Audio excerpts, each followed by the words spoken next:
الحمد لله نحمده ونستعينه ونستغفره ونعوذ بالله من شرور أنفسنا ومن سيئات أعمالنا من يهده الله فلا مضل له ومن يضلل فلا هادي له وأشهد أن لا إله إلا الله وحده لا شريك له وأشهد أن محمدا عبده ورسوله أما بعد فإن خير الحديث كتاب الله وخير الهدي هدي محمد صلى الله عليه وسلم وشر الأمور محدثاتها وكل محدثة بدعة وكل بدعة ضلالة وكل ضلالة في النار فأعوذ بالله السميع العليم من الشيطان الرجيم بسم الله الرحمن الرحيم يا أيها الذين آمنوا إن جاءكم فاسق بنبأ فتبينوا أن تصيبوا قوما بجهالة فتصبحوا على ما فعلتم نادمين. محترم سامعین کرام، بزرگان دین، نوجوانان ملت اسلامیہ اور خواتین اسلام، اللہ رب العالمین کے فضل و کرم سے رمضان کا مبارک مہینہ جو ہم کو نصیب ہوا، اور ساتھ ہی اللہ رب العالمین نے ایک مہینے بھوکے اور پیاسے رہنے، تلاوت کلام پاک کا اہتمام کرنے، نمازوں کی پابندی کرنے اور اسی طرح سے دوسرے نیک کاموں میں بڑھ چڑھ کر حصہ لینے کی توفیق کے بعد ہم کو اس بات کی بھی توفیق عطا فرمائی کہ ہم عید الفطر کے دن جمع ہو سکیں، اللہ رب العالمین کی بڑائی بیان کر سکیں، اللہ رب العالمین کو یاد کر سکیں. اللہ رب العالمین کا ان نعمتوں پر جتنا شکر ادا کیا جائے کم ہے کہ اس نے ہم کو ہماری سیاہ کاریوں، ہماری بدکاریوں، بے راہ روی اور اسلام سے دوری کے باوجود ہم کو رمضان کا مکمل مہینہ عنایت فرمایا، مکمل مہینے کا آخری عشرہ اور آخری عشرے کی طاق راتیں عنایت فرمائی، اور ساتھ ہی ہم کو یہ توفیق دی کہ ہم اللہ رب العالمین کو عید کے دن بھی یاد کر سکیں. اللہ رب العالمین کو یاد کرنا، اللہ رب العالمین کی شکر گزاری ادا کرنا، اللہ رب العالمین کی عبادت کو انجام دینا، قرآن و سنت کے مطابق زندگی گزارنا، یہ رمضان کے ساتھ خاص نہیں ہے، یہ پورے سال کے مطالبات ہیں، پورے سال کا وجوب ہے. پورے سال میں انسان سے یہ مطالبے کیے گئے ہیں کہ وہ نمازوں کی پابندی کرے، تلاوت کلام پاک کا اہتمام کرے، صدقات و خیرات کا اہتمام کرے،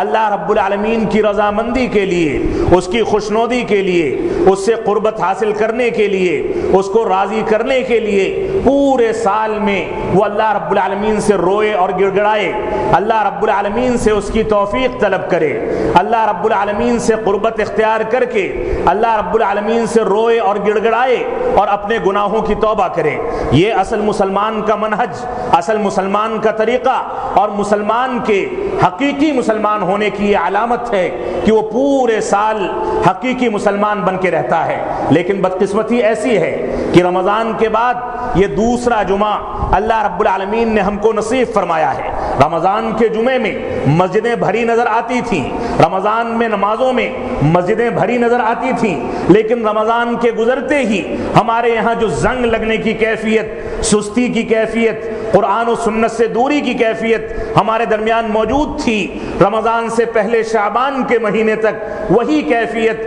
دوبارہ سے عود کر کے شوال کی ابتدا سے، بلکہ شوال کا چاند دیکھتے ہی وہی کیفیت دوبارہ ہمارے اندر پیدا ہو گئی.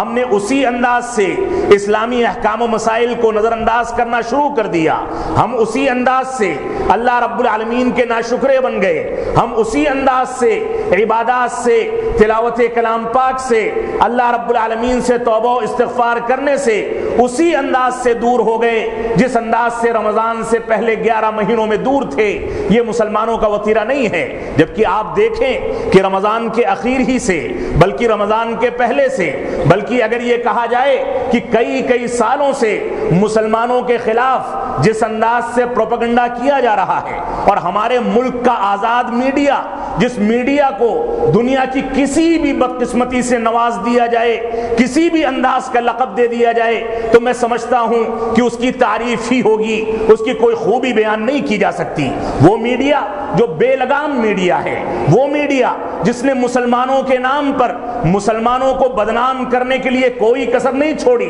لیکن اگر کوئی بابا اس کے یہاں کوئی ایڈ دے دے تو ایسی صورت میں ایک ایک لاکٹ کو، یہاں تک کہ لگانے کے تیل اور صابن کو اور پتہ نہیں کون کون سی چیزوں کو یہ میڈیا اتنا ہائی لائٹ کرتا ہے کہ دنیا اس کا تصور نہیں کر سکتی۔ ایسی چیزیں جن کو جھوٹ اور فریب کی بنیاد پر تیار کیا گیا، جن میں جو مادے بتائے جاتے ہیں وہ مادے استعمال بھی نہ کیے جاتے ہوں، لیکن ان کے جھوٹے ایڈورٹائز کے لیے، ان کو بیچنے کے لیے، ان کے ذریعے سے پیسہ کمانے کے لیے، اس کو معاشرے میں عام کرنے کے لیے، چاہے اس کے ذریعے سے انسانیت بیمار ہو کر کینسر میں مبتلا ہو جائے، انسانیت بیمار ہو کر موذی امراض میں مبتلا ہو جائے، اس کے باوجود ہمارا میڈیا صرف پیسے کی خاطر ان چیزوں کو شائع کرتا ہے، لوگوں کے درمیان بیٹھانے اور عام کرنے کی، اس کی ترویج کرنے کی کوشش کرتا ہے۔ لیکن جہاں اقلیتوں کا معاملہ آ جائے اور بالخصوص مسلمانوں کا معاملہ آ جائے، مسلمانوں کے تعلق سے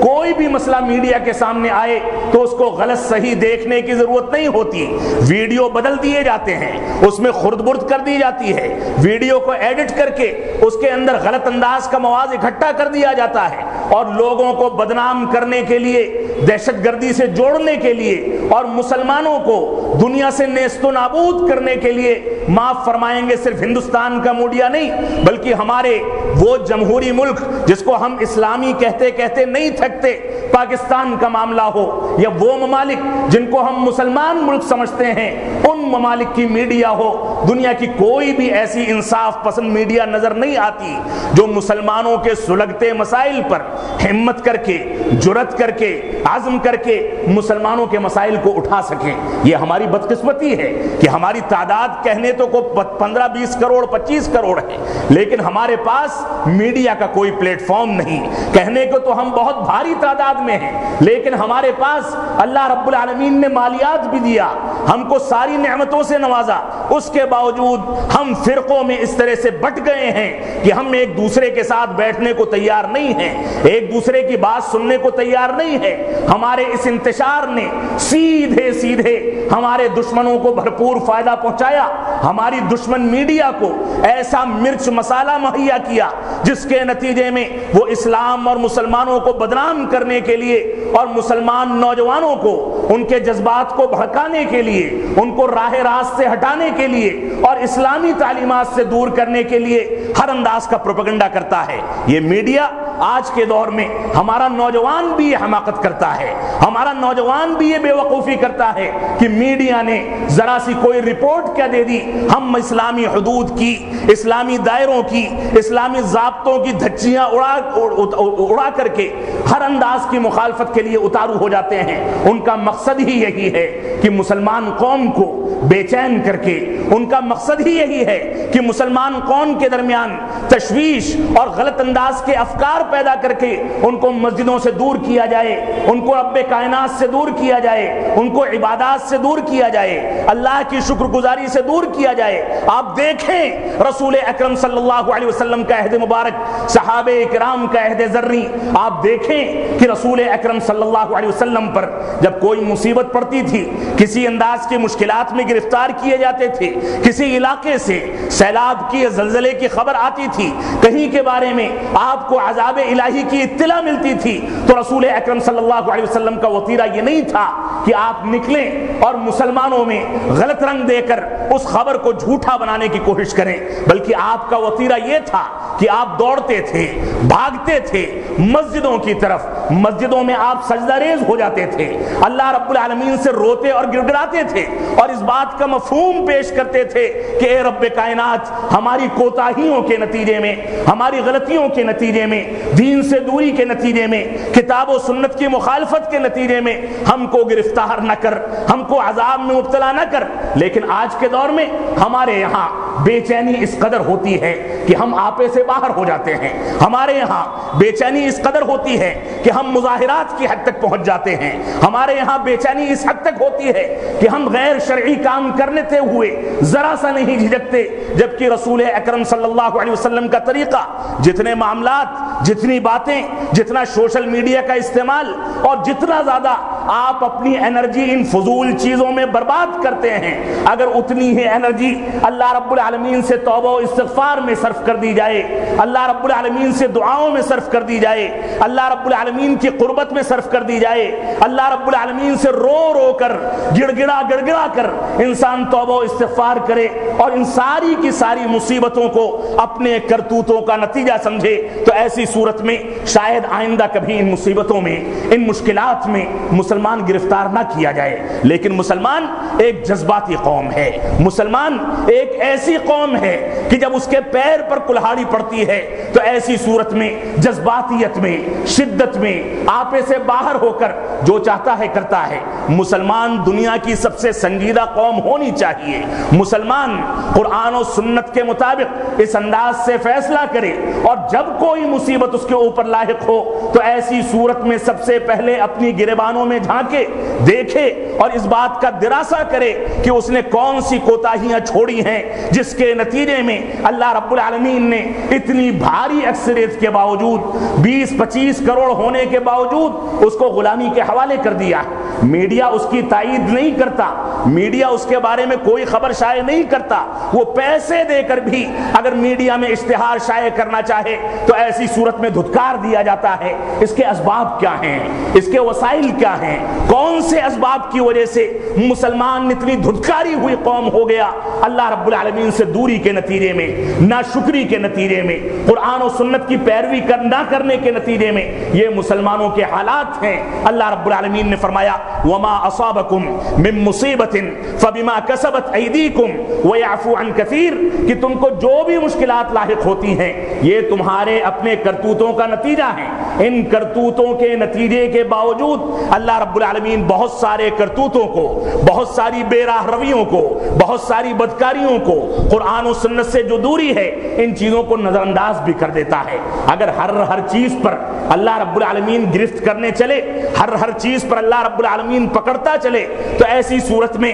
ہم کو نہ کھانے پینے کا حق ہے، نہ سانس لینے کا حق ہے، نہ چلنے کا حق ہے، نہ بولنے کا حق ہے، نہ سونے کا حق ہے، نہ بیٹھنے کا حق ہے۔ اتنی بڑی ناشکری کہ اللہ رب العالمین جس نے انسان کو پیدا کیا اتنی بڑی ناشکری کرے کہ اس کے علاوہ دوسروں کا سجدہ کرے، اتنی بڑی ناشکری کرے کہ رسول اکرم صلی اللہ علیہ وسلم کی پیروی کو واجب قرار دیا گیا، اور انسان ناشکرا بن کے تقلید شخصی کر کے دوسروں کے اقوال پر چلے، اتنی بڑی ناشکری کرے کہ رب کائنات نے اس کو پیدا کر کے اس کو اپنی عبادت کے لیے پیدا کیا، 5 وقتہ نمازوں کا مطالبہ کیا، اس کے باوجود ناشکرے پن کا یہ عالم ہو کہ صرف جمعے میں حاضری دے دی جائے، عیدین پڑھ لی جائیں، نمازوں کی پابندی رمضان میں کر لی جائے، تو مسلمان یہ سمجھتا ہے کہ اس نے اللہ رب العالمین کا حق ادا کر دیا، معاف فرمائیں گے۔ اس طرح سے حق ادا نہیں ہوتا ہے۔ رسول اکرم صلی اللہ علیہ وسلم فرماتے ہیں کہ اللہ کی قسم، میں بھی، کوئی بھی انسان اپنے عمل کے نتیجے میں جنت میں داخل نہیں ہو سکتا۔ صحابہ کرام نے پوچھا اے اللہ کے نبی صلی اللہ علیہ وسلم، کیا آپ بھی نہیں ہو سکتے؟ تو آپ نے فرمایا کہ ہاں، میں بھی نہیں داخل ہو سکتا، الا یہ کہ اللہ رب العالمین کی رحمت، اللہ رب العالمین کا فضل مجھ کو ڈھانپ لے۔ ہم کس کھیت کی مولی ہیں؟ ہم نے کون سی شکر گزاری ادا کی ہے؟ اللہ رب العالمین کے کون سے حقوق ادا کیے ہیں؟ آپ آئینے کے سامنے اپنا چہرہ دیکھ لیں، اپنے نفس سے سوال کر لیں کہ آپ کتنا حرام کھاتے ہیں، کتنا حلال کھاتے ہیں۔ آپ اپنے چہرے کا دراسہ کر لیں کہ کتنا اسلامی چہرہ ہے، کتنا غیر اسلامی چہرہ ہے۔ آپ اپنے کپڑوں کا دراسہ کر لیں، اپنے رہن سہن کو دیکھ لیں، اپنے گھرانوں کو دیکھ لیں، اپنے خاندانوں کو دیکھ لیں، اپنے محلوں کو دیکھ لیں، اپنے گلی کوچے کو دیکھ لیں۔ کہیں بھی اسلامیت، کہیں بھی اسلامی رنگ ڈھنگ اگر آپ کو نظر آ جائے تو اللہ رب العالمین کی نعمت ہے، لیکن حقیقت اس کے برعکس ہے۔ مسلمان نام سے تو عبداللہ ہے، مسلمان نام سے تو عبد الرحمن ہے، لیکن ساری مصیبتوں کے باوجود یہ مسلمان قرآن و سنت کی جانب رجوع کرنے کے لیے تیار نہیں ہے۔ اس سے بڑی مصیبت کیا ہوگی کہ حرمین کو ہدف بنایا جائے، اس سے بڑی مصیبت کیا ہوگی کہ حرم مکی میں حج کے موقع پر باقاعدہ صحابہ کرام کو گالیاں دینے والے اور قرآن مجید کو ناقص قرار دینے والے وہاں حملہ کر کے ہزاروں حجاج کرام کو قتل کر دیں، ناجائز طریقے سے گھس جائیں اور غلط طرح کا پروپیگنڈا کریں، اس سے بڑی بدقسمتی کیا ہوگی کہ حرم نبوی میں رسول اکرم صلی اللہ علیہ وسلم کی، آپ کی اتباع کی پامالی کرتے ہوئے، آپ کی شخصیت کی پامالی کرتے ہوئے، آپ کے روزے کی پامالی کرتے ہوئے، آپ کے حرم کی پامالی کرتے ہوئے، یہاں تک کہ رمضان کے مہینے اور افطار کے وقت کی پامالی کرتے ہوئے ہم میں ہی سے ایک مسلمان اٹھے اور بڑے آرام کے ساتھ خودکش حملہ کر کے مدینہ کو نقصان پہنچانے کی کوشش کرے، اس سے خراب حالات کا انتظار کہاں سے کیا جا رہا ہے؟ یہ ساری کے سارے کرتوت، یہ سارے کے سارے نشاطات، یہ ساری کی ساری حرکتیں خالص غیر اسلامی ہیں، ان کو کرنے والے اسلام سے کوئی واسطہ نہیں رکھتے، ان لوگوں کو رسول اکرم صلی اللہ علیہ وسلم نے جہنم کا کتا قرار دیا ہے۔ یہ خوارج صفت لوگ جو دنیا کے اندر بے چینی پھیلانے کے لیے، بمباری کرنے کے لیے، خودکش حملے کرنے کے لیے، اپنے حقوق کے بہانے سے یا اسی طرح سے حکومتوں کو گرانے کے بہانے سے زبردستی عیوب کو تلاش کر کر کے مسلمانوں کے درمیان جس انداز سے بے چینی پیدا کر رہے ہیں، اللہ کی قسم اس کا نہ اسلام سے کوئی تعلق ہے نہ اسلامی تعلیمات سے کوئی تعلق ہے۔ یہ ایک الگ مسئلہ ہے کہ ان لوگوں کو بڑھاوا دینے میں، ان لوگوں کو ابھارنے میں، ان لوگوں کی پرورش کرنے میں، ان لوگوں کو پالنے میں، ان لوگوں کے پیچھے سرمایہ لگانے میں وہ مغربی طاقتیں پیش ہوتی ہیں جو حقیقت میں غیر اسلامی طاقتیں ہیں، اسلام دشمن طاقتیں ہیں۔ لیکن ہمارا نوجوان جو سیدھا سادہ نوجوان ہے، جس کو یہ نہیں پتا کہ خوارج کی علامتیں کیا ہیں، جو یہ نہیں جانتا کہ اسلامی تعلیمات کیا ہیں، جو یہ نہیں جانتا تواضع اور انکساری کا تقاضا کیا ہے، جو یہ نہیں جانتا کہ اللہ رب العالمین کی عبادت کا ڈھنگ کیا ہے، جو یہ نہیں جانتا کہ قرآن و سنت کا سچا مفہوم کیا ہے، وہ بڑے آرام کے ساتھ ان کے جذباتی نعرے کے پیچھے بھاگتا ہوا ان کے ساتھ شمولیت اختیار کر لیتا ہے، ان کی غلط فکر سے متاثر ہو کر ان کا ساتھ دے کر کے وہ بھی خوارج کی صفوں میں داخل ہو جاتا ہے۔ اللہ رب العالمین ہمارے نوجوانوں کو اس انداز کے غلط افکار سے دور رہنے، ان سے بچنے، ان سے توبہ کرنے اور ان کو چھوڑنے کی توفیق عطا فرمائے کہ ہمارا نوجوان جب چلے تو ایسا لگے کہ ایک سنجیدہ نوجوان آ رہا ہے، جب اس کو دیکھا جائے تو دیکھا جائے کہ رسول اکرم صلی اللہ علیہ وسلم جب چلتے تھے تو ایسا محسوس ہوتا تھا کہ کسی چڑھائی سے ڈھلان کی جانب اتر رہے ہیں۔ آپ کا چہرہ مبارک نیچے ہوتا تھا، آپ کی نگاہیں نیچے ہوتی تھی، پست ہوتی تھی، آپ کا سر نیچے ہوتا تھا، آپ انتہائی انکساری اور تواضع کے ساتھ چلتے تھے، تھوڑا تھوڑا ہلکا ہلکا قدم رکھ کے کہ قدموں کی آواز پیدا نہ ہو، تواضع اور انکساری پیدا کر کے۔ لیکن آج ہمیں ذرا سا شریعت کا علم مل گیا تو ہم مفتی اعظم بن گئے، ہم دندناتے پھرتے ہیں، ہم نے ہر جگہ پر فتویٰ دینا، اسلامی رائے قائم کرنا اور اسی طرح سے بعض چیزوں کو واچ کر لیا، بعض چیزوں کو دیکھ لیا، بعض اسکرینوں پر ابھرنے والے افراد کی رائے قائم کر لی، تو اس کے بعد ہم نے یہ نتیجہ نکال لیا کہ ہم دین کے سب سے بڑے عالم ہیں۔ نعوذ باللہ من ذالک، دین کا یہ تقاضا نہیں ہے، دین کا تقاضا یہ ہے کہ دین کو دین کے طرز پر سمجھا جائے، دین کے اصولوں پر سمجھا جائے، دین کے قواعد پر سمجھا جائے۔ تو آج کے دور میں میں آج کے خطبے میں آپ حضرات کے سامنے اپنے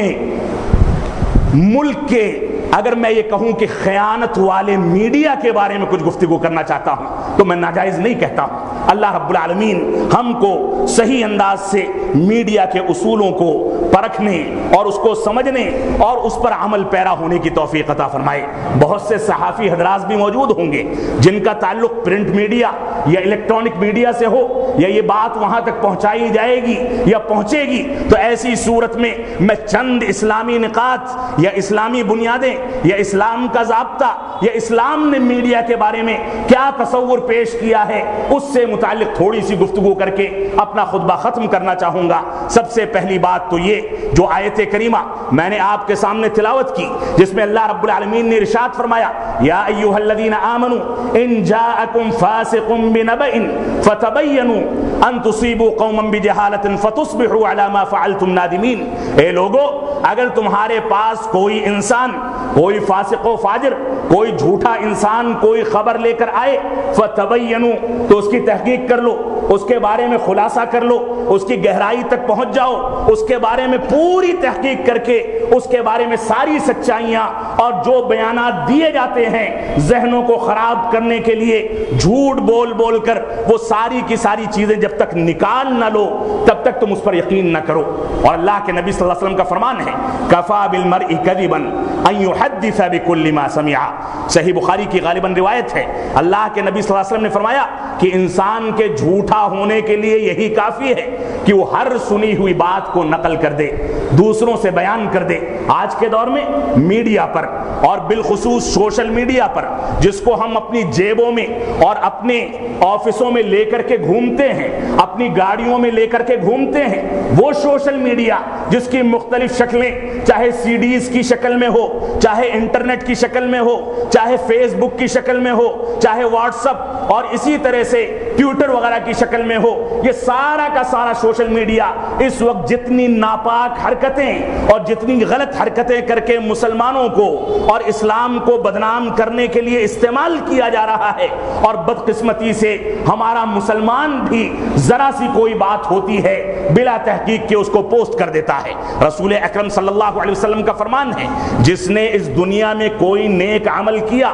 اور اس کی طرف لوگوں کو دعوت دی تو ایسی صورت میں قیامت تک اس پر جو لوگ عمل کریں گے انسان کو اس کا صلہ اور حصہ ملتا رہے گا۔ لیکن اس کے برعکس اگر کسی نے کسی برائی کو عام کرنے کے لیے کسی جھوٹی روایت، آیت کریمہ کے غلط مفہوم اور اسی طرح سے کسی غیر اسلامی چیز کو اسلامی ڈھنگ میں اسلامی رنگ دے کر اس کی نشو و اشاعت کرنے اور اس کو پھیلانے کی کوشش کی تو ایسی صورت میں قیامت تک اس کے ذریعے سے جو بھی انسان برائی کرے گا تو وہ برائی کا بوجھ بھی اس کے کندھے پر لادا جائے گا۔ یہی وجہ ہے کہ آدم علیہ السلام کے بیٹے حابیل و قابیل کے درمیان جب جھگڑا ہوا اور قابیل نے حابیل کو قتل کر دیا تو قابیل کو آج تک جو قتل کیے جاتے ہیں اس قتل کے گناہ کا کچھ نہ کچھ حصہ ضرور دیا جاتا ہے، کیونکہ قتل کرنے کا موجد، قتل کو رواج دینے کا موجد اور قتل کو دنیا کے اندر ایجاد کرنے والا قابیل تھا۔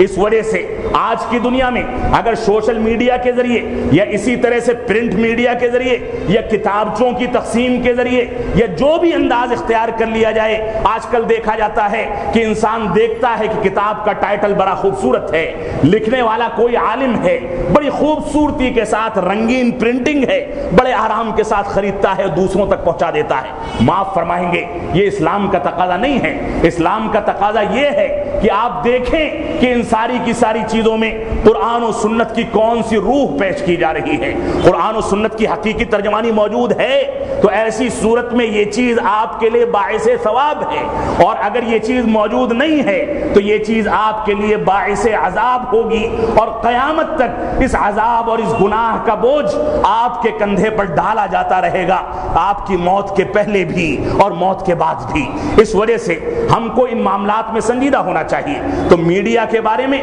اس بات کو سمجھ لیں کہ یہ اسلامی ضرورت ہے کہ انسان میڈیا کا مثبت اور سچائی کے ساتھ استعمال کر کے تحقیق و جستجو کے بعد اس پہ خبروں کی نشو و اشاعت کرے، کیونکہ رسول اکرم صلی اللہ علیہ وسلم نے فرمایا بلغوا عنی ولو آیہ، مجھ سے جو بات سنو اس کو دوسروں تک پہنچاؤ۔ یہ سوشل میڈیا یا اسی طرح سے دوسری میڈیا کی قسمیں، یہ ساری کی ساری چیزیں اسلام کی طرز زندگی کو بیان کرنے کے لیے، اسلامی تعلیمات کو صحیح طریقے سے بیان کرنے کے لیے سب سے مضبوط وسائل ہیں موجودہ دور کے، لیکن ان کے بارے میں اس بات کا خیال کرنا ہوگا کہ اس کا استعمال ایسے ہی افراد کریں جو لوگ دین کا شعور رکھتے ہیں، ایسے ہی افراد کریں جو دین کے اندر کھرے اور کھوٹے کی تمیز کر سکتے ہیں، جو اس بات کی تمیز کر سکتے ہیں کہ قرآن و سنت کا تقاضا کیا ہے اور قرآن و سنت کی مخالفت کیا ہے۔ اللہ رب العالمین نے فرمایا کنتم خیر امت اخرجت للناس تأمرون بالمعروف،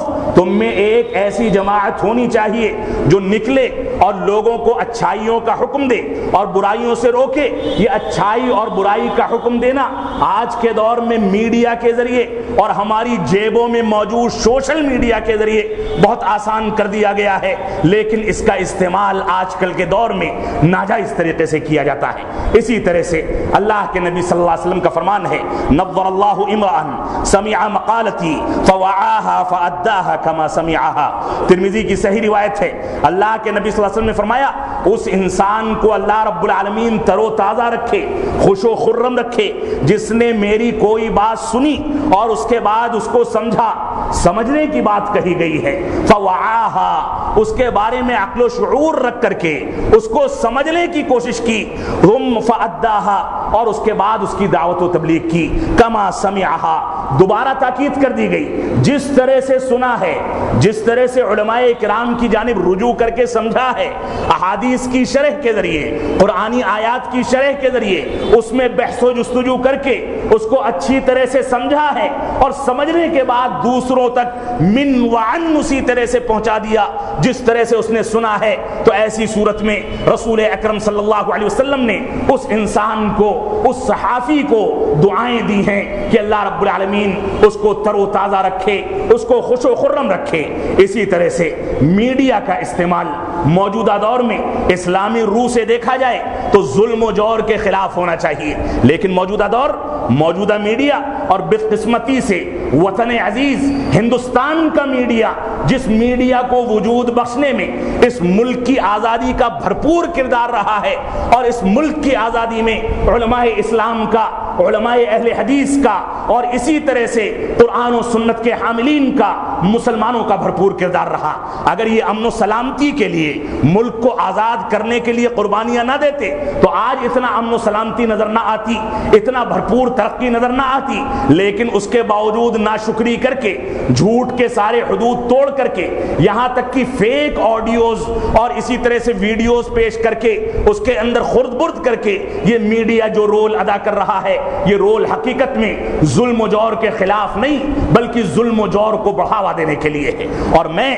برجستہ یہ بات کہنے کا قائل ہوں اور اس بات کو کہنے کا حق رکھتا ہوں کہ اگر یہی انداز رہا اور حکومتوں نے ان کے بارے میں دائرہ نہیں کسا، کوئی ضابطہ نہیں بنایا گیا، کوئی قانون نہیں بنایا گیا، ان کے بارے میں کسی انداز کی سختی نہیں کی گئی، تو یہ لوگ ملک کو کئی کئی ٹکڑوں میں تقسیم کر دیں گے۔ یہ حقیقت میں انگریزوں کے وہ ایجنٹ ہیں جن لوگوں نے ڈیوائیڈ اینڈ رول کی پالیسی اختیار کر کے ہندوستان میں مذہبی بنیاد پر منافرت پیدا کی تھی، مذہبیت کے بنیاد پر انسانیت کو ٹکڑے ٹکڑے کیا تھا۔ آج یہ لوگ بھی اسی انداز سے انسانیت کو اور ہمارے ہندوستان کے بسنے والے تمام کے تمام انسانوں کو آپس میں بانٹ کر کے ایک دوسرے سے دور کرنا چاہتے ہیں۔ اگر اس چیز پر آج توجہ نہیں دی گئی تو آنے والا وقت یہ ثابت کر دے گا کہ یہ میڈیا اس ملک کے ٹکڑے کرے گا۔ اس میڈیا نے جے این یو کے معاملے میں جس انداز کا فراڈ پیش کیا، جس انداز سے ایک فریق کی حمایت کرنے کے لیے ساری حدیں توڑی، اور اس کے بعد پوری دنیا کے اندر پڑھے لکھے لوگوں اور جاہلوں کی جانب سے بھی ان کے اوپر تھو تھو کی گئی، یہ ہم کو قطعاً برداشت نہیں ہے کہ ہمارے ملک کے بارے میں کوئی بے عزتی کے الفاظ استعمال کرے۔ ہمارے ملک کا ایک وقار ہے، ایک عزت ہے، ایک مقام ہے، ایک وزن ہے، اس کو باقی رکھنے کے لیے جو بھی وسائل اختیار کیے جا سکیں ان کو کیا جانا چاہیے۔ لہذا ان لوگوں کے لیے سخت سے سخت قانون بنایا جائے۔ اسی طرح سے اللہ رب العالمین کا فرمان ہے، لا يحب اللہ الجہر بالسوء الا من القول الا من ظلم وکان اللہ سمیعا علیما۔ اللہ رب العالمین تیز آواز کو پسند نہیں کرتا ہے، شور مچانے کو پسند نہیں کرتا، الا من ظلم، الا یہ کہ کوئی انسان ایسا ہے جو مظلوم ہو، جس کے اوپر ظلم کیا گیا ہو، ظلم کے نتیجے میں فطری طور سے اگر اس کی آواز نکلتی ہے تو ایسی صورت میں اللہ رب العالمین اس کو ناپسند نہیں کرتا۔ آج اقلیات کے اوپر جس انداز سے بیان بازیاں کی جاتی ہیں، مسلسل کئی گھنٹے تک آپ نیوز کو بیٹھ کر کے دیکھ لیں، نیوز چینلوں کا دراسہ کر لیں، مسلسل کئی گھنٹوں تک کسی ایک ملک کو، چند حزبیات کو، چند افراد کو نشانہ بنا کر جھوٹی خبریں شائع کر کے یہ مسلمانوں کی شبیہ خراب کرنے کی کوشش کرتے ہیں۔ ایسی صورت میں اگر پختہ ثبوت موجود ہیں، کسی نے دہشت گردی کا ساتھ دیا ہے، کسی نے انتہا پسندی مچائی ہے، امن و سلامتی کے خلاف کسی نے قدم اٹھایا ہے، تو ثبوت کی بنیاد پر ٹھوس ثبوتوں کی بنیاد پر یقیناً اس کے خلاف رپورٹ آئے, اس کے خلاف کارروائی کی جائے, لیکن بے بنیادی اور اس انداز سے جھوٹ اور فراڈ کی خبروں کی بنیاد پر ہمارا ملک ٹوٹتا چلا جائے اور ہمارا میڈیا پیسے لے لے کر, پارٹیوں سے بک بک کر, رشوت خوری کر کر کے اس انداز سے غلط بیانیاں کرے, یہ ہم کو قطعاً برداشت نہیں ہے. اسی طرح سے اللہ کے نبی صلی اللہ علیہ وسلم نے فرمایا من رأى منکم منکرا فلیغیرہ بیدہ فإن لم یستطع فبلسانہ فإن لم یستطع فبقلبہ وذلک اضعف الایمان. تم میں سے جو کوئی انسان کسی برائی کو دیکھے تو اس کو اپنے ہاتھ کے ذریعے سے روک دے, اگر ہاتھ کے ذریعے سے نہیں روک سکتا تو اپنی زبان کے ذریعے سے روکے, اور اگر زبان کے ذریعے سے بھی نہیں روک سکتا تو اپنے دل میں برا جانے. اور یہ سن لو کہ دل میں برا جاننا, اسی حد تک اکتفا کرنا, اسی پر محدود رہنا اور بزدلی کا یہ ثبوت دینا, یہ کمزور ایمان کی علامت ہے. اس وجہ سے انسان کو کم از کم اپنی زبان اور قلم کا مناسب انداز میں قانون کے دائرے میں رہ کر کے استعمال کرنا چاہیے, تاکہ اس کے ذریعے سے مظلوموں کی بد دعا ظالموں تک پہنچنے سے پہلے پہلے ظلم کا خاتمہ کیا جا سکے. اللہ رب العالمین نے ہم کو اسی بات کا حکم دیا ہے. اسی طرح سے میڈیا کے استعمال کے بارے میں اسلام نے ہم کو یہ بھی تلقین کی کہ میڈیا میں جو مناظرات اور ڈیبیٹ کیے جاتے ہیں, اسلام اس کا قائل ہے. آپس میں بیٹھ کر دلائل کی بنیاد پر اور اسی طرح سے اپنی بات کی مضبوطی کی بنیاد پر انسان اپنی بات کو رکھے, لیکن بدقسمتی کیا ہے کہ اپنے مزاج کے, اپنی ٹولیوں کے, اپنے گروہوں کے افراد کو بلا کر کے الگ الگ جگہ بیٹھا کر کے ڈیبیٹ کیا جاتا ہے اور پہلے سے نتیجہ اخذ کر لیا جاتا ہے کہ کس نتیجے پر پہنچا جائے گا. اور اگر بدقسمتی سے یا خوش قسمتی کہیے کوئی انصاف پسند انسان وہاں پہنچ جائے تو اینکرز ایسے ہوتے ہیں کہ اس کو بولنے ہی نہیں دیتے, اس کے اوپر چڑھ دوڑتے ہیں, اس کے خلاف کسی کو کھڑا کر دیا جاتا ہے, شور مچایا جاتا ہے, حق بات کو سامنے لانے کے لیے وسائل سارے کاٹ دیے جاتے ہیں, اور مزید کوئی بات ہوتی ہے تو ایسی صورت میں وہاں پر کنیکشن ہی ختم کر دیے جاتے ہیں. اللہ رب العالمین ہم کو اس انداز کے ظلم و جور سے دور رہنے کی توفیق عطا فرمائے. اللہ رب العالمین کا فرمان ہے وَلَا تُجَادِلُوا أَهْلَ الْكِتَابِ إِلَّا بِالَّتِي هِيَ أَحْسَنُ. سورہ عنکبوت میں اللہ رب العالمین نے فرمایا کہ اہل کتاب سے تم لوگ جدال نہ کرو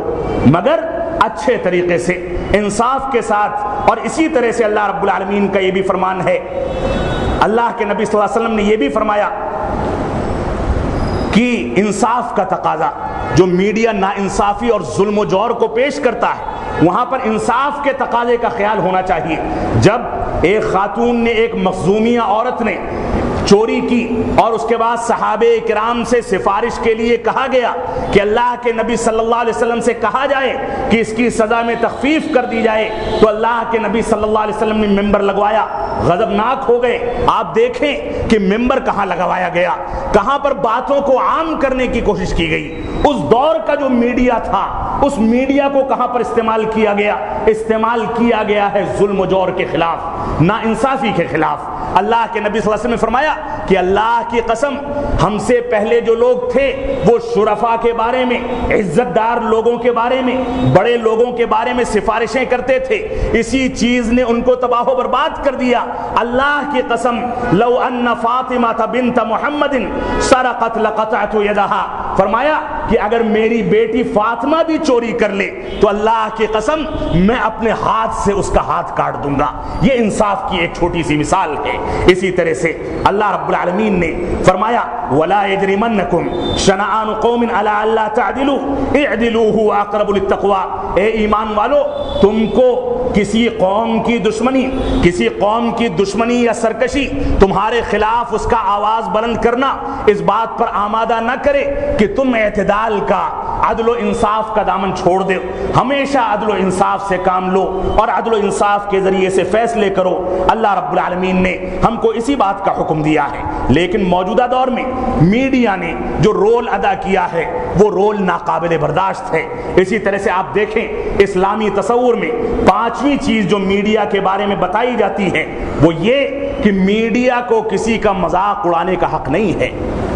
آج کل کے دور میں یہ دیکھا جاتا ہے کہ کسی کو پھانسی کی سزا دے دی گئی, یہ دیکھا جاتا ہے کہ کسی کے بارے میں کوئی اتہام آیا میڈیا کے افراد باقاعدہ اس کا ٹھٹھا کرتے ہیں، مذاق اڑاتے ہیں، اس بات کا حق کسی کو نہیں ہے۔ اگرچہ دہشت گردی ثابت ہو جائے، اگرچہ جرم ثابت ہو جائے، اگرچہ جرائم ثابت ہو جائیں، لیکن ٹھٹھا اڑانے کا، مذاق اڑانے کا حق کسی کو نہیں دیا گیا۔ اللہ رب العالمین کا فرمان ہے وَلَا يَسْخَرْ قَوْمٌ مِّن قَوْمٍ عَسَىٰ أَن يَكُونُوا خَيْرًا مِّنْهُمْ، کہ تم میں سے کوئی قوم کسی قوم کا مذاق نہ اڑائے، ہو سکتا ہے کہ جس کا مذاق اڑایا جا رہا ہے وہ اس سے زیادہ بہتر ہو، کچھ خوبیاں ہوں، کچھ امتیازات ہوں، کچھ بنیادوں پر اللہ رب العالمین نے اس کو تم سے بڑا درجہ دے رکھا ہو، اس وجہ سے ٹھٹھا نہ اڑایا جائے۔ اسی طرح سے آپ دیکھیں عائشہ صدیقہ رضی اللہ تعالیٰ نے، جو کہ اللہ کے نبی صلی اللہ علیہ وسلم کی سب سے چہیتی بیوی تھی، انہوں نے جب صفیہ رضی اللہ تعالیٰ کے بارے میں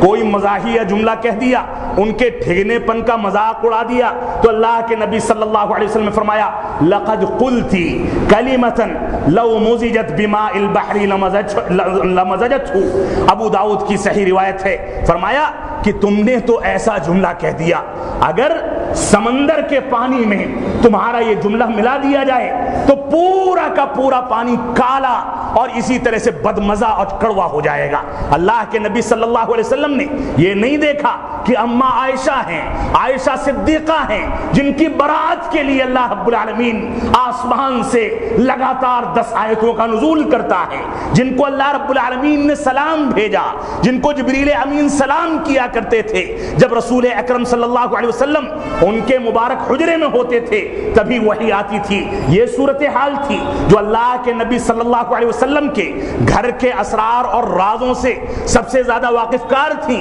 جنہوں نے آپ کی رات کی نمازوں کے بارے میں، آپ کے دوسرے اعمال کے بارے میں، نوافل کے بارے میں، آپ کی طرز زندگی کے بارے میں جو روایتیں نقل کی ہیں، دوسری صحابیات نقل کرنے سے عاجز ہیں، وہ نقل نہیں کر سکتی۔ وہ صحابیہ جن کو افقہ نساء العالم کہا گیا کہ دنیا کی خواتین میں سب سے اونچا علم رکھنے والی خاتون، جنہوں نے 200 صحابہ کرام پر تنقید کر کے ان کے مسائل اور ان کے فہم پر باقاعدہ تنقید کی اور ان کی اصلاح کی کہ تم نے ایسا کیا ہے، ایسا فیصلہ نہیں بلکہ اس طرح کا فیصلہ کیا جائے، اور بڑے بڑے صحابہ کرام نے ان کے علم کے آگے رجوع کیا، توبہ کی، قرآن و سنت کی جانب بڑھے اور اپنے مسئلے کو چھوڑ کر ان کے مسئلے کو اختیار کیا۔ 200 سے زیادہ صحابہ کرام کا استدراک کیا۔ ان صحابیہ کے بارے میں، ہماری ماں کے بارے میں اللہ کے نبی صلی اللہ علیہ وسلم فرماتے ہیں کہ اگر اس انداز سے کسی کا ٹھٹھا اڑایا گیا، کسی کا مذاق اڑایا گیا تو اللہ رب العالمین اس کو برداشت نہیں کرتا ہے، بلکہ اس کے ذریعے سے سمندر میں اس کلمے کو ڈال دیا جائے تو پورا پانی گدلا اور اسی طرح سے میلا اور کڑوا ہو جائے گا۔ تو آج کے میڈیا کو اسلام کے اصولوں کو سامنے رکھ کر ان چیزوں کو دیکھنا پڑے گا کہ کس انداز سے ہم قرآن و سنت کی پیروی کریں۔ یہ میڈیا جو خبروں کو اچھالتا ہے، اس کو نظر نہیں آتا کہ فلسطین میں لگاتار تقریباً 1 صدی سے کس انداز سے بچوں کو قتل کیا جاتا ہے۔ پشاور میں ایک اسکول پر حملہ کیا کر دیا گیا، چند بچے مر گئے اور اس کے بعد میڈیا نے پاکستان کو نشانہ بنا کر، مسلمانوں کو نشانہ بنا کر جو انداز پیش کیا تھا، جبکہ اسی دوران فلسطین کے کئی اسکولوں پر حملہ کیا گیا، معصوم بچوں کو قتل کیا گیا، اندھا دھند فائرنگ کی گئی، میزائل داغے گئے، وہ میڈیا کو نظر نہیں آتا۔ سیریا میں 5 سال سے لاکھوں سنی مسلمان قتل کیے جا رہے ہیں، ان کو قتل و خوریزی کے ذریعے تباہ و برباد کیا جا رہا ہے، میڈیا کو یہ نظر نہیں آتا۔ فلسطین میں عین رمضان کے مقدس مہینے میں وہاں کی حکومت نے، ظالم و جابر حکومت نے، اسرائیلی حکومت نے فلسطینیوں کے لیے، معصوم مسلمانوں کے لیے پانی تک بند کر کے ان کے اوپر ظلم و جور کی انتہا کر دی۔ میڈیا کو یہ نظر نہیں آتا، میڈیا کو یہ نظر نہیں آتا کہ مسلمانوں کو مظلوم بنا کر کے، غنڈہ گردی کر کے 1992 میں دسمبر کے مہینے میں مسجد بابری کو توڑ کر کے اس ملک کے اندر یہ ثبوت پیش کر دیا گیا کہ یہاں غنڈہ گردی اب بھی زندہ ہے۔ میڈیا کو یہ نظر نہیں آتا، میڈیا کو گجرات کے فسادات نظر نہیں آتے، میڈیا کو مظفر نگر نظر نہیں آتا، میڈیا کو اگر مسلمان قتل کر دیا جائے تو وہ نظر نہیں آتا، مسلمانوں کے مسائل نظر نہیں آتے، لیکن اگر نظر آتا ہے تو مسلمانوں کا راستہ اور مسلمانوں کا صلہ دہشت گردوں سے اور پاکستان سے جوڑنا نظر آتا ہے، جبکہ اس کے کوئی بھی ثبوت نہیں ہوتے۔ ہم خود اعلان کرتے ہیں اگر ہم میں سے کوئی بے راہ روی اختیار کر کے دہشت گردی کو اختیار کر لے، خوارج کی صفت اختیار کر لے، قتل و خوریزی پر اپنے آپ کو آمادہ کر لے، تو ہم خود اس کو اپنے معاشرے سے نکال کر کے حکومت کے حوالے کرنے کو تیار ہیں۔ لیکن بے گناہوں کو 20-20 25-25 سال تک سلاخوں کے پیچھے گھسیٹا جائے اور اس کے بعد بے گناہ ثابت کر کے باہر نکال دیا جائے، ان کے بچے چھوٹے چھوٹے ہوں، جب وہ نکلیں تو بچے شادی کے لائق ہو گئے، ابھی نئی نئی شادی ہوئی تھی، جب نکلیں تو بیوی بوڑھی ہو چکی ہو، ایسی صورت میں ان کی زندگی کا جواب دہ کون ہوگا؟ ان کے بارے میں ظلم و جور کا جواب دہ کون ہوگا؟ ان کے برعکس ان کے خلاف مقدمہ چلایا جانا چاہیے۔ اور آپ دیکھیں آج کا میڈیا کیا رول ادا کر رہا ہے۔ میڈیا خود قاضی بنا ہے، میڈیا خود عدالت بنا ہے، میڈیا خود فیصل بنا ہے، میڈیا خود فیصلے سناتا ہے، خود مقدمات قائم کرتا ہے، خود ثبوت اکٹھا کرتا ہے۔ اور میں یہاں پر صرف اتنا سا جملہ کہوں گا، جب ساری کی ساری چیزیں آپ اکٹھا کرتے ہیں تو آپ ہی کو مجرم ثابت کر کے سلاخوں کے پیچھے ڈال دیا جانا چاہیے، آپ ہی کو مجرم ثابت کر کے پھانسی کے پھندے پہ چڑھا دیا جانا چاہیے۔ یہ ملک امن و سلامتی کا ملک ہے، یہ ملک امن پسندی کا ملک ہے۔ اس ملک کے اندر اس انداز کی بے چینی، اس انداز کی بے راہ روی، جھوٹ اور فراڈ اور اس انداز سے اقلیات کے ساتھ کھلواڑ برداشت نہیں کیا جائے گا۔ ہماری میڈیا کے لوگوں سے گزارش ہے، اپیل ہے، جہاں تک یہ آواز پہنچتی ہے یا نہیں پہنچتی ہے تو پہنچائی جائے کہ یہ لوگ ان انصاف کے تقاضوں پر، ان اصولوں پر عمل کریں، ورنہ اللہ رب العالمین کی لاٹھی بے آواز ہے۔ ان کو پتا ہونا چاہیے کہ ان کی قدرت، یہ جس بھی مذہب کو جانتے ہوں، جس بھی مذہب کو مانتے ہوں، وہ مذہب بھی جھوٹ کی اجازت نہیں دیتا ہے، وہ مذہب بھی کسی پر اتہام کی اجازت نہیں دیتا۔ کوئی بھی مذہب ہو وہ مذہب امن و سلامتی کی دعوت دیتا ہے۔ اس وجہ سے ہم کو امن و سلامتی کے تقاضوں کو پورا کرنا چاہیے۔ اللہ رب العالمین ہم کو قرآن و سنت کی پیروی کرنے کی توفیق عطا فرمائے۔ اس میڈیا کے بارے میں ہم کو سنجیدہ اور قانونی فیصلے لینے کی توفیق عطا فرمائے۔ ہم متحدہ پلیٹ فارم تیار کر کے اللہ رب العالمین ہم کو توفیق عطا فرمائے کہ ہم انصاف کی آواز کو بلند کرنے کے لیے، ظلم و جور کو ملیا میٹ کرنے کے لیے اور سچی خبروں کو لوگوں تک پہنچانے کے لیے ہم صحیح انداز سے میڈیا کا ساتھ دے سکیں۔ لیکن بدقسمتی یہ ہے کہ پرنٹ میڈیا ہو یا الیکٹرانک میڈیا ہو یا سوشل میڈیا ہو، چاہے اس میں مسلمان نمائندے ہوں یا غیر مسلم نمائندے ہوں، کوئی بھی اسلام کو بدنام کرنے میں کوئی کسر نہیں چھوڑتا۔ ہمارے مسلم اخبارات جو اس علاقے کے گھر گھر کی زینت بنتے ہیں، اس کے ایڈیٹر حضرات، اس کے ذمہ داران بھی آج کے دور میں ناانصافی اور ظلم و جور کی بات کرتے ہیں۔ اللہ رب العالمین ہم کو انصاف پسند بنائے، ہم کو قرآن و سنت کی پیروی کرنے کی توفیق عطا فرمائے۔ ہم جب تک جئیں تب تک اسلام پر جئیں، جب ہمارا خاتمہ ہوتی ایمان پر ہو۔ بارک اللہ لنا ولکم فی القرآن المجید ونفعنی وإیاکم بالآیات والذکر الحمید، انہ تعالی جواد کریم ملک بر الرؤوف الرحیم۔